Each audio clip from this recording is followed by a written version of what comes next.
How we doing? How are you? Good. Can you share with us your evaluation and your perspective on run blocking so far through the first 3 games? Well, obviously, we're not where we need to be. We're not where we want to be. So we got to do a better job as coaches, creating scheme advantages for our guys. And obviously, with the injuries we've had and some of the moving pieces, hopefully we can settle in and get some guys healthy and get some continuity up front. And then, we got to get it going. And what does a guy like Trevor Penning, for instance, add to that run blocking scheme? Well, obviously, the guy's played in a lot of games, and his physicality inside we're really excited about. And just to get him back in there, when he's ready, we'll be good. Are you encouraged by what the running backs have been able to do after contact in particular, and kind of what stands out to you in that area? Well, like I said, I think, if you look at the whole body of work, we got a lot of work to do everywhere. So obviously, we need to show improvement each and every week, and that's going to be the biggest focus this week. We got to be better than we were last week, obviously. How do you evaluate Spencer Rattler so far? He's been in a lot of compromised situations. Yeah, I think Spencer's done a good job. Obviously, we are what we are right now, and we got to do a better job, like I said, of coaching. But the way he prepares every week, his process is right. He's done some good things. Obviously, there's some things that we can do better, too. Alvin seems to be off to a strong start to the season with game flow being what it is. Everything. Just what stood out to you about his ability to run the football? Well, I think that's something that's been proven over time, and so obviously, like I said last week, the biggest thing is anytime we can get him touches and get him in space, that's a positive for us. You guys haven't really used him in the screen game at all? Is there a philosophy behind that? You guys just prefer going to wide receivers on the screens, or? Well, to be honest, we haven't thrown that many screens total when you look at the number that we've thrown. So I wouldn't say that there's been an emphasis to throw wide receiver screens versus tight end screens versus running back screens. It's something that we look for ways to implement each and every week. And obviously, it's a different way to get guys touches, from different spots, especially when you talk about the running back. So obviously, we're always looking at ways to do that.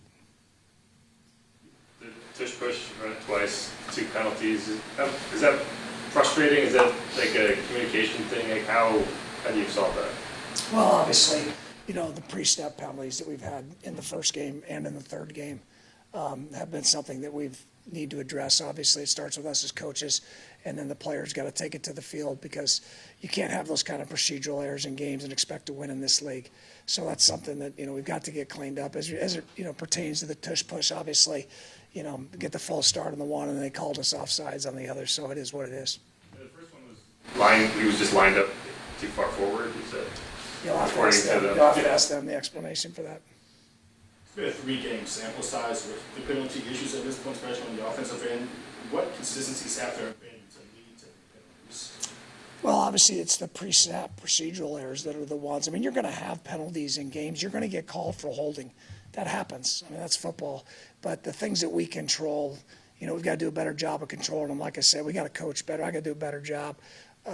All of our coaches have to do a better job, and then the players got to take it to the field. We got to be disciplined enough to stay on sides and know the snap count and get off together on the count.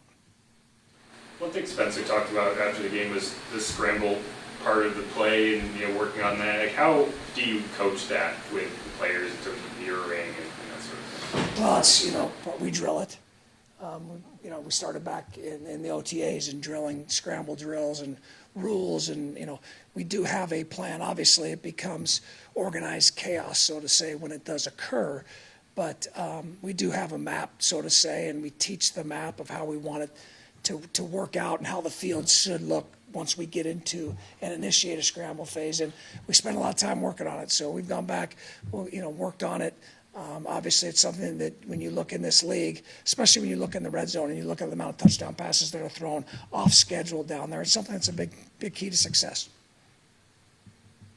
Is Juwan Johnson a guy that y'all have intentionally focused on getting the ball to, or is he just kind of finding ways to make himself available? Like, what stands out to you about what he's been able to do? Well, obviously, we want to get the ball to Juwan. I mean, that's what he does well. He's, has great ability with size and speed and athleticism to catch the football. And like you say, I think in our system we do a good job of trying to, one, create ways to get guys the ball.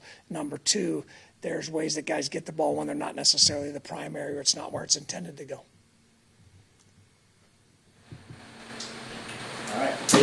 Thanks, guys.